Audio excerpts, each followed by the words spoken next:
Hello, my dear lovely people. This is Moise from the SSPI in Nakivale, Uganda. I am super happy to find this time talking to you, but mostly I'm so glad to be sitting just in the midst of the art pieces that have been produced by Sustainable Quilters. So, a few days ago, we have been having the program of quilting, and we were giving to the young people, young girls of Nakivale, the skills of quilting.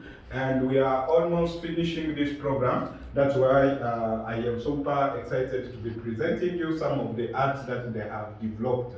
So this program is going soon to be ended, not because we are willing to end it, but because of financial issues. So, you can't hold on learners without providing some of the materials and tools.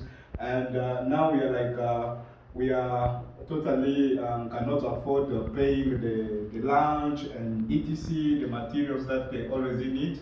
That's why we are just going to stop this. But actually, this was a great time whereby the learners have started to feel like they now start enjoying the quilting, and unfortunately, we cannot afford keeping on. So please, thank you. You can DM us if you want to support this program. You can also DM Kika's Quilt through Rian Dole. She's even the one who has been supporting this program here. Thank you so much. Stay tuned.